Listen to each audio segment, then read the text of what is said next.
when Raven Johnson's in the game that the base of the team picks up, that Raven Johnson is so fast with the basketball, they feel like they almost play faster with her as the one.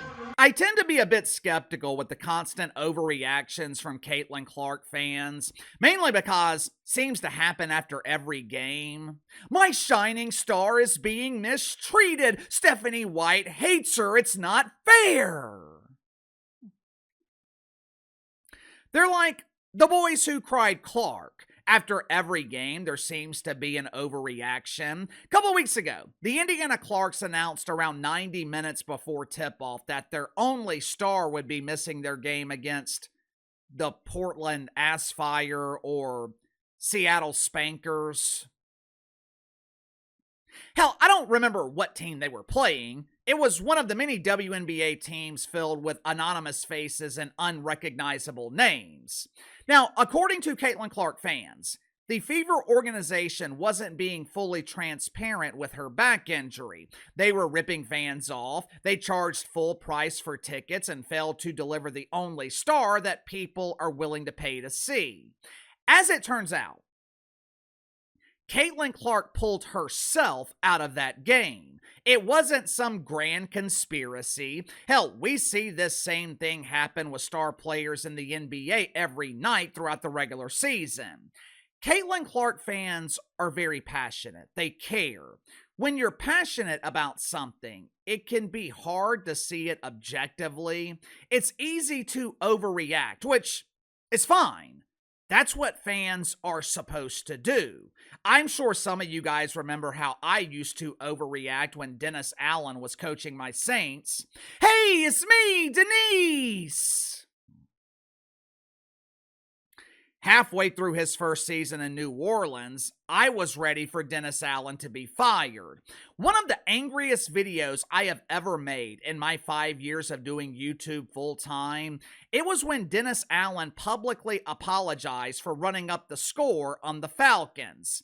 I wanted him to be fired on the spot. And he should have been fired. He not only lost the respect of the players in the locker room, Dennis Allen lost the respect of the entire fan base. Oftentimes, though, overreactions from fans, they're just not taken seriously. Especially by owners and general managers running the organization. They're just complaining. That's what fans do. They're still going to buy tickets. They'll be watching on TV. We can keep serving them a shit sandwich and they'll ask us for seconds.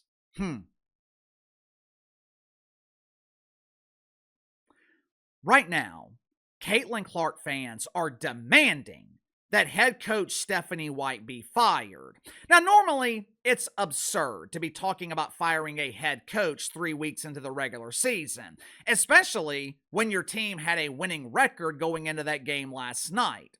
But after watching that performance last night, after watching the Indiana Felines dropping nothing but cat turds on the court, after seeing Caitlin Clark getting into another heated argument with Stephanie White, I'm starting to realize Caitlin Clark fans are not overreacting.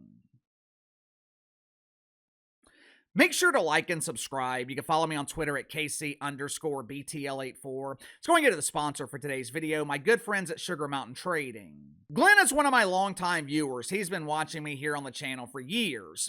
Several months ago, he strained his shoulder picking up his dog to take her outside. Thought the pain would go away, but weeks later, Glenn still dealing with shoulder pain. He tried over-the-counter meds, but they were doing nothing for his pain. Like most of my daily viewers, he had been hearing me talk about the efficiency of the CBD from Sugar Mountain Trading for a couple of years.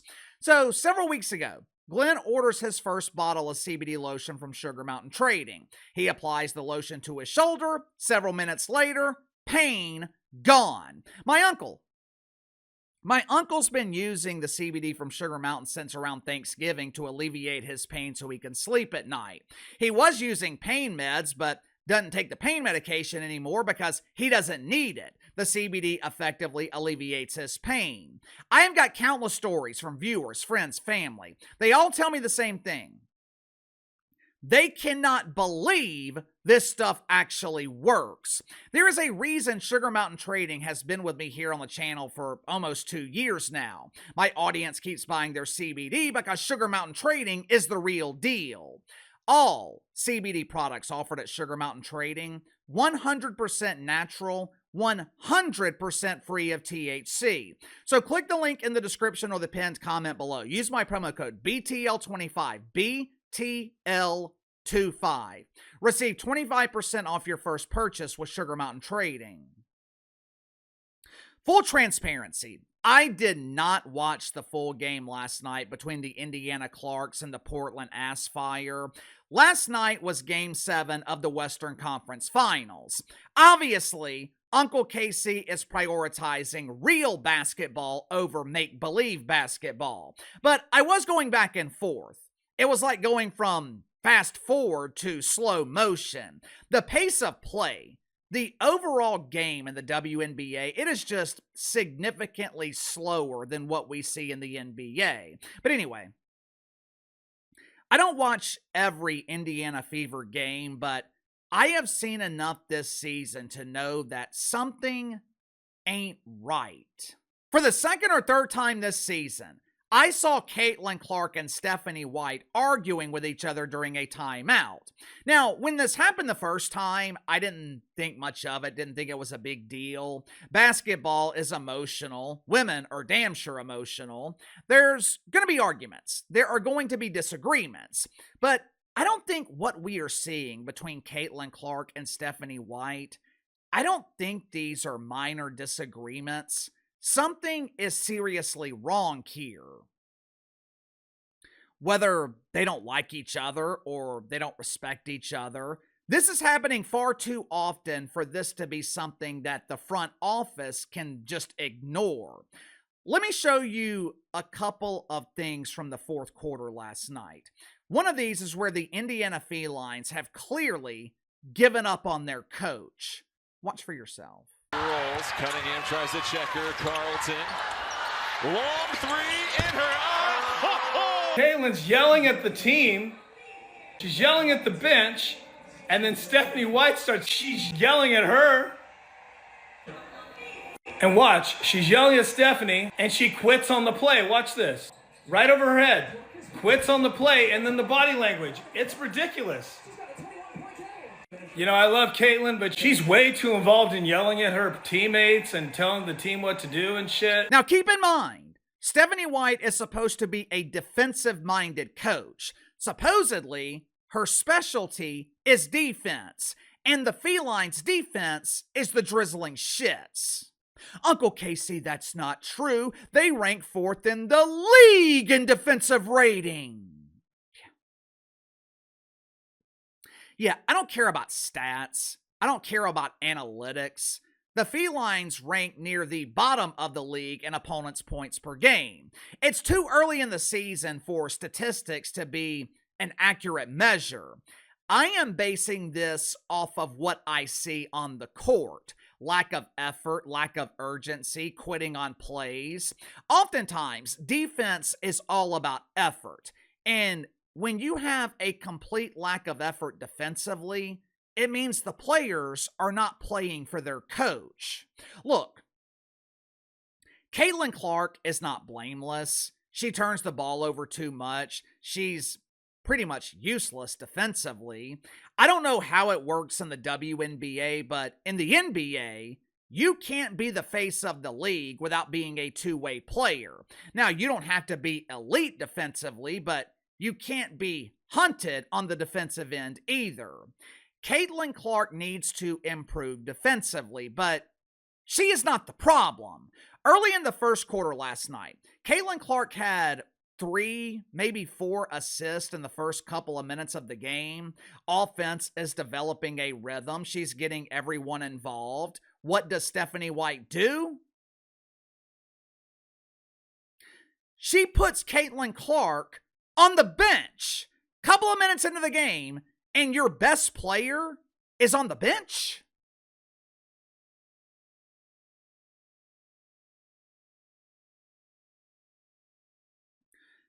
I don't ever remember seeing Phil Jackson subbing out Michael Jordan.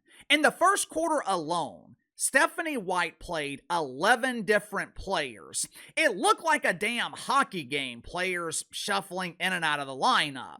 The team never had a chance to develop a rhythm. When the Fever drafted Raven Johnson in the first round, obviously didn't like the decision. Your roster needs defense. It doesn't need another point guard. Hell, you already have the best point guard in the league. Initially, I didn't think Raven Johnson was drafted to replace Caitlin Clark. I mean, on the surface, that sounds absurd, right? You don't draft a replacement for your only star. You don't draft a replacement for your best player. But it is abundantly clear at this point, Stephanie White prefers Raven Johnson running the offense over Caitlin Clark. And that is a very real problem for Stephanie White. Again, Caitlin Clark is not blameless, but when you have a problem, when there is tension between your star player and your head coach, you don't get rid of the star, you fire the coach. Uncle KC, the Fever need to hire an NBA coach.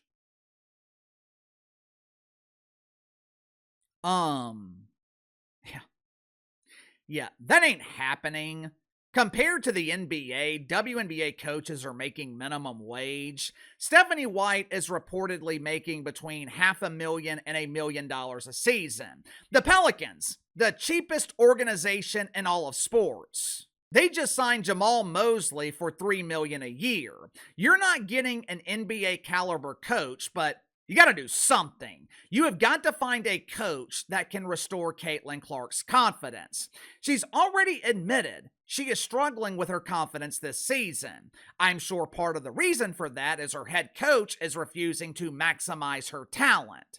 Last night, Caitlin Clark had 6 points. She was 1 of 7 from the field. The handful of times I have seen her play this season, she's missing that spark. The magic seems to be gone. She seems angry at times. She is losing her temper. Stephanie White is more interested in building the offense around Raven Johnson instead of building the offense around the only star on the team. Hell, the only star in the league. No one is paying to see Raven Johnson. And with each home game, less and less people are paying to see the Indiana Fever. Attendance is dropping faster than pants at the Butt Bongo Festival. There is a very real problem in this organization, and with each game, that problem is getting magnified. Sound off in the comments below. I'll see you guys later.